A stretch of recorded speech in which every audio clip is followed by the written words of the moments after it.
I am an early riser. It's something I can't help, and no matter what time I go to bed, I'm waking up roughly around 5 a.m.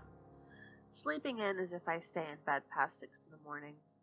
Part of this is due to the hard reset my psychiatric pharmacologicals have enacted upon my brain. Once I started taking Abilify and Lamictal, all of a sudden I couldn't go to bed late and could never sleep in past 7 a.m. ever, and tended to rising before the sun ever comes up, even in the summer. This is exceedingly beneficial to my creative process, as I have no one and nothing demanding my time and energy so early in the morning, so I can dedicate the 3 to 4 hours before I must leave for work to generate content for my blog, this channel, or continuing working on and filming my progress with my projects. 90% of my blog posts on Morgan's Organized Mind were written between 4 a.m. and 6:45. This script was started before 6 in the morning even rolled around one such Monday. I just think less anxiously in the morning. The self-doubt aspects of my pathology apparently do not kick in until after 10 a.m. My executive function is actually functioning before lunchtime. Oddly though, I can do something like video editing and formatting after work. I'm not sure what that's about, as all other projects are impossible to really make meaningful progress on after a full workday. But getting video and audio clips to sync and removing pesky ums and extended silences on my video sources that I orchestrate without a script is incredibly easy and mindless.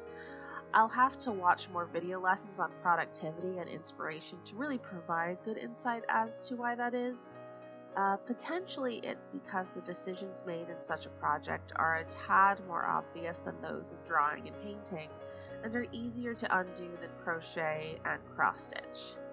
Decision fatigue is something I come down with quickly, and my resilience in the face of setbacks is minimal in the evenings.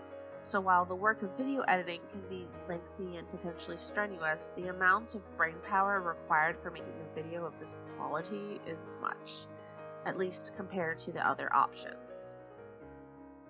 My goal to make art every day is so far successful if I have a very broad definition of art, which in the last video was mentioned as typically being very narrow. I do need to draw and paint, but I need a stand of some caliber in order to film that with my iPhone.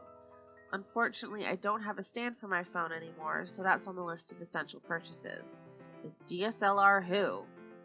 Though I will need a DSLR camera and lighting equipment eventually, but that's further down the line. Doing is better than waiting, especially when you're waiting to be able to afford expensive equipment. Technically, YouTube has a low barrier to entry, but if you're trying to become monetized, that next barrier is much higher. Right now, I just want to learn how to make good videos and show them off, and create a sort of narrative one can follow on my quest to be a consistent artist and content creator. I'm a bit of a meta artist. When I was 15 and 16, I was drawing comics for my small drunk deck following on that site. There were more than a couple panels and strips dedicated to the act of making art and its frustrations. I am definitely a blogger to my core, and writing, drawing, and filming the contents of my life is how I get the most content out there into the world.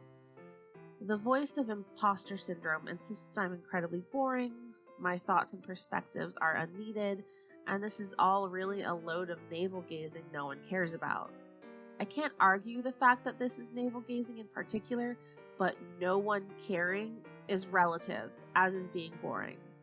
Since I'm hardest on myself than anyone could be, I'm curating the vibe I'm trying to express very purposefully with that in mind. That's really just being inspiring and cozy.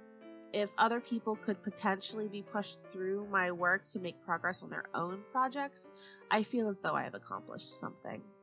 And if I'm being chill and cozy, well, for some people that's inherently boring, but for others that's exactly what they're looking for. So I endeavor to provide chill and cozy material to watch and hear. Clearly I haven't found a real narrative yet.